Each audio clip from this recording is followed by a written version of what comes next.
Hello everyone, welcome to brain shocks. मेरा नाम रजत है और इस वीडियो सीरीज में हम कर रहे हैं गेट इंजीनियरिंग मैथ्स के previous year questions all branches. हर वीडियो में हम 5 क्वेश्चंस करते हैं। फिलहाल हमारा टॉपिक चल रहा है प्रोबेबिलिटी। तो फर्स्ट क्वेश्चन है इस वीडियो का।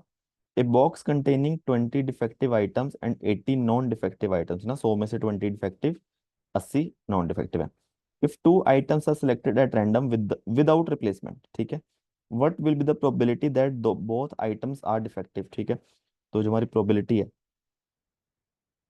सिंपल सा सवाल है, ठीक है। तो बोथ डिफेक्टिव है तो पहले ही डिफेक्टिव आने की प्रोबेबिलिटी होगी 20/100 इंटू विदाउट रिप्लेसमेंट। तो पहले डिफेक्टिव आ गई, कितनी डिफेक्टिव बची? 19, टोटल बची 99 बस। ये आ गया 20 और ये 5। ठीक है, तो अब तो नहीं कटेगा, 19/495, ऑप्शन डी। ठीक है। नेक्स्ट क्वेश्चन है, two fair dices are rolled and sum are of the numbers are turned up is considered. देखो, तो सबसे पहले हम वही निकाल लेते हैं कि सम और कितने केस बनेंगे। ठीक है,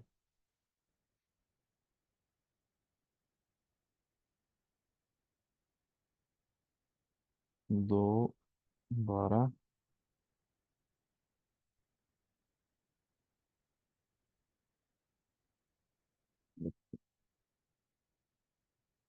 देखो, सम अगर 2 है या 12 है, 2 या 12 है, एक ही केस आता है।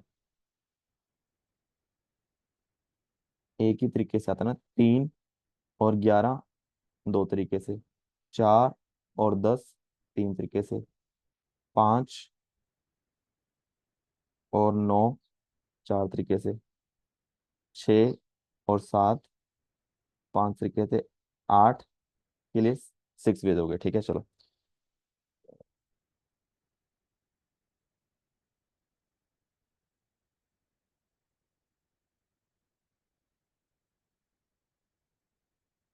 ठीक है, तो हमें क्या पूछा है पहला, कि R greater than 6 की प्रोबेबिलिटी 1/6 है। greater than 6 के लिए क्या होगे? 8, 7, 9, ये सारी केस हो गए ना, तो यानी कि इन सबको ऐड कर लेते हैं हम। 1 से लेके 6 तक का सम कितना हो जाएगा? 1 से लेके 6 तक का सम हो जाएगा 21। तो 21/36, यानी कि 7 या 21, 7/12। तो ऑप्शन ए गलत हो गया। ठीक है। ऑप्शन बी क्या कह रहा है? Probability R/3 is an integer, यानी 3 का मल्टीपल है। 3 का मल्टीपल यानी 3, 6, 9, 12 है ना, ये केस हो गया ना। तो 12 के लिए 1, 3 के लिए 2, और 9, 6, 9, ये सारे हो गए ना। तो 1, 2, 4, 5, 1, 2, 4, 5, 3, 7, 12। ठीक है।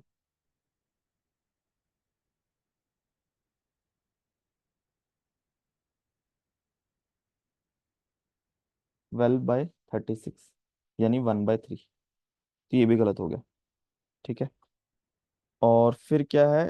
Probability of R = 8 divided by R/4 is an integer, given है ना। अब देखो, इसमें डायरेक्टली कैसे कर सकते हो? इन्होंने बोल दिया कि गिवन है कि R/4 इज एन इंटीजर, तो जो सम है 4 का मल्टीपल है, तो 4 का मल्टीपल 4 और 8 ही हो गया। तो उसमें क्या प्रोबेबिलिटी है कि R = 8 है। तो जो सी में रिक्वायर प्रोबेबिलिटी है हमारी, R = 8 given that R/4 belongs to integer, directly लिख दिया मैंने। ठीक है। बस अब इसके केस देख लो, डिवाइड, और इसके देख लो फिर। अगर R = 8 के केस हो गए 6, और गिवन क्या है? R/4 इज इंटीजर, यानी 8 और 4 के 6 + 3 9। ठीक है, तो आ जाएगा 2/3। तो ये भी गलत हो गया। ठीक है। डी में चेक करो। अ, अच्छा, हमने यार 12 भी तो भूल गए। 4, 8 और 12, यानी 4, 8, 12, टोटल R/4 के लिए 6, 3, 1, 6, 3, 9 और 10। कुछ तो गलती कर दी है इसमें।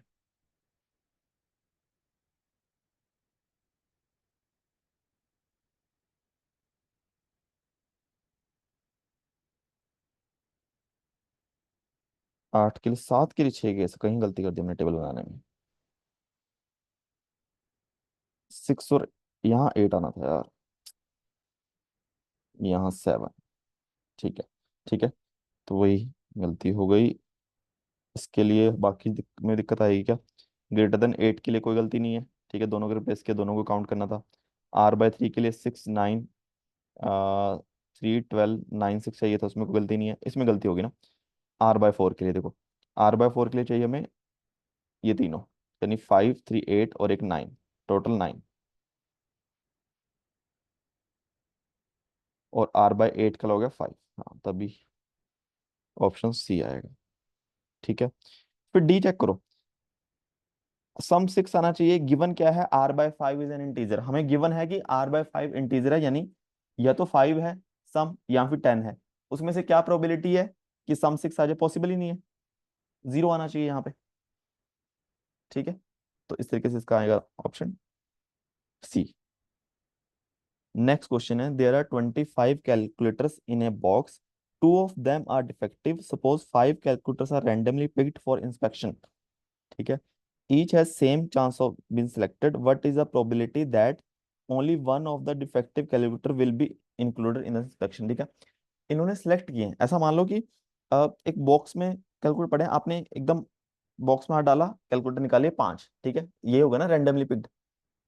ठीक है, तो तब क्या प्रोबेबिलिटी है कि एक डिफेक्टिव आएगा? अब देखो, हमारे पास अगर देखा जाए टोटल 25 है, उसमें से हमें 5 चूज करने हैं। ठीक है, पर 25 में से क्या है, 2 डिफेक्टिव है, 2 तो डिफेक्टिव है, इसमें से एक आना चाहिए। ठीक है, और 23 नॉन डिफेक्टिव है, इसमें से 4 आने चाहिए। ठीक है, तो जो हमारी प्रोबेबिलिटी क्या आएगी, कितने वे में हम दो में से खराब कैलकुलेटर चूज कर सकते हैं? 2C1 एंड 23C4, इतने वेज में हम एक खराब कैलकुलेटर और 4 सही कैलकुलेटर चूज कर सकते हैं। ठीक है, एक खराब कैलकुलेटर एंड 4 सही कैलकुलेटर, टोटल वेज हो गए 25C5। ठीक है, तो 2C1 तो हमारा 2 ही आ जाएगा, यह आ जाएगा 23 फैक्टोरियल डिवाइडेड बाय 20, 23 - 4 19 फैक्टोरियल, और 4 फैक्टोरियल इंटू, यह आ जाएगा 25 factorial divided by 25 - 20 20 factorial into 5 factorial. ठीक है, इसको थोड़ा सा हम रीअरेंज अगर करेंगे कि 2 × 23 factorial by 19 factorial 4 factorial into 20 factorial 5 factorial by 25 factorial. ठीक है, अब देखो कट कर सकते हैं ना, 4 फैक्टोरियल से 5 का कट गया फैक्टोरियल, 19 फैक्टोरियल 20 से कट गया, और हमारा क्या बचेगा? 23 फैक्टोरियल 25 फैक्टोरियल है, तो 23 फैक्टोरियल कट गया, और नीचे बचेगा 25 × 24। ठीक है, तो 5 कट गया 5 से, 5 यहाँ पे 4 से कट गया, 4 × 2 8, और 3, तो यानी 1/3, ऑप्शन बी। ठीक है, नेक्स्ट क्वेश्चन है, 3 companies XYZ supplied computer to university, percentage of computers supplied by them and probability of those being defective are tabulated below। है ना, x कितने सप्लाई करते हैं? 60%। और x के डिफेक्टिव होने की प्रोबेबिलिटी क्या है? कंपनी के, x कंपनी के कंप्यूटर डिफेक्टिव होने की प्रोबेबिलिटी है 0.01। ठीक है, सिमिलरली y का 30% कंप्यूटर सप्लाई करने का परसेंटेज है, और उसकी प्रोबेबिलिटी है खराब होने की 0.02। ठीक है, सिमिलरली z की दी हुई है। क्वेश्चन क्या है? Given that a computer is defective, probability that it was supplied by x। तो हम एक इवेंट बना लेते हैं कि डी जो है कि डिफेक्टिव कंप्यूटर है।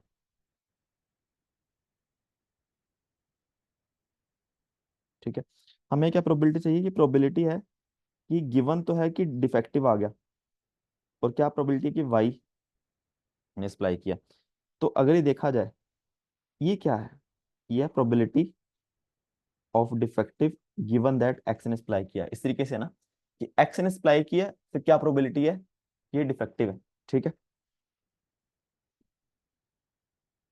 और ये किसके इक्वल आ जाएगा, probability of Y intersection D divide by probability of D.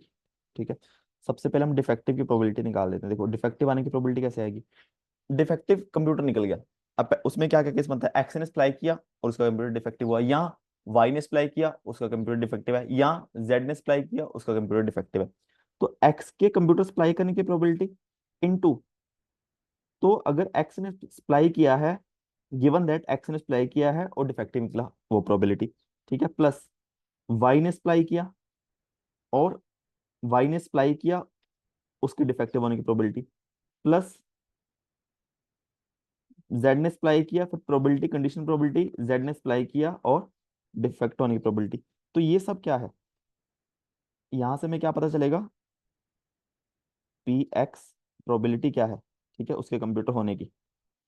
फिर ये क्या है, कंडीशनल प्रोबेबिलिटी कि एक्स ने सप्लाई किया और वो डिफेक्टिव निकला, वाई ने सप्लाई किया वो डिफेक्टिव निकला, जेड ने सप्लाई किया वो डिफेक्टिव निकला। ठीक है, तो यहां से आ गया 0.6 into 0.01 plus 0.3 into 0.02 plus 0.1 into 0.03, यह जगह 0.006, यह जगह 0.006, यह जगह 0.003, इसका आंसर आएगा 0.015।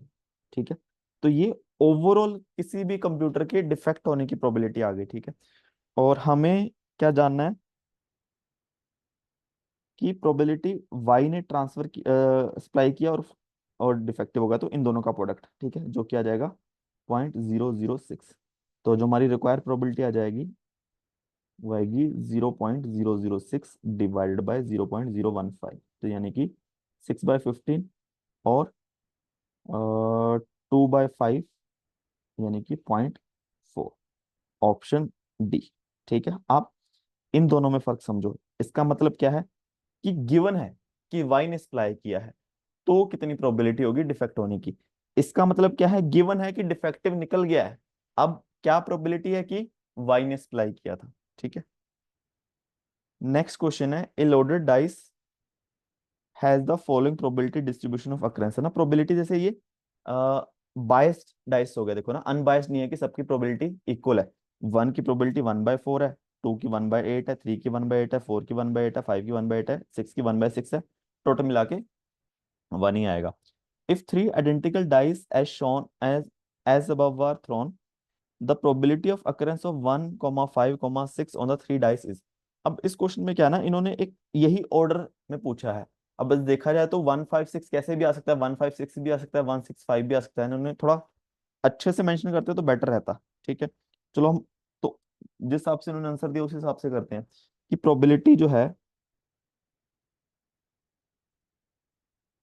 1, 5, 6 की, देखो 1 आने की प्रोबेबिलिटी 1/4 होगी, 5 आने की 1/8 होगी, 6 आने की 1/4 होगी, यानी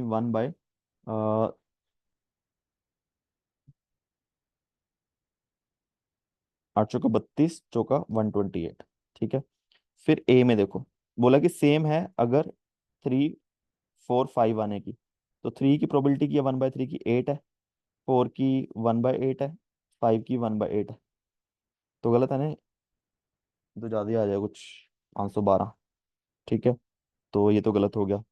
ऑप्शन बी चेक करेंगे अगर हम, प्रोबेबिलिटी पी 1, 2, 5, तो 1 आने की 1/4, 2 आने की 1/8, 5 आने की 1/8, तो ये भी हो जाएगा 256, तो ये भी इक्वल नहीं है, तो ऑप्शन तो सी अच्छा दिख ही रहा है वैसे हमें। ठीक है, और डी भी नहीं आएगा। ठीक है, अब मतलब ये है कि क्वेश्चन में क्लैरिटी नहीं है, बट कि हमें इसको 6 कॉम्बिनेशन लेने के लिए 156 165, ठीक है, अगर आप 6 से मल्टीप्लाई करते हो तो कोई आंसर मैच नहीं कर रहा है।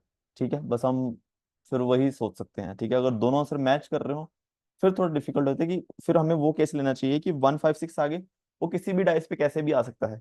ठीक है, तो बट इस क्वेश्चन के हिसाब से सी आंसर आ जाएगा। ठीक है, तो इसी के साथ 5 क्वेश्चन हमारे खत्म होते हैं इस वीडियो के। किसी भी क्वेश्चन में डाउट हो नीचे कमेंट कर सकते हो, और वीडियो को सीखा हो प्लीज वीडियो को लाइक करना, चैनल को सब्सक्राइब कर देना। Thank you so much.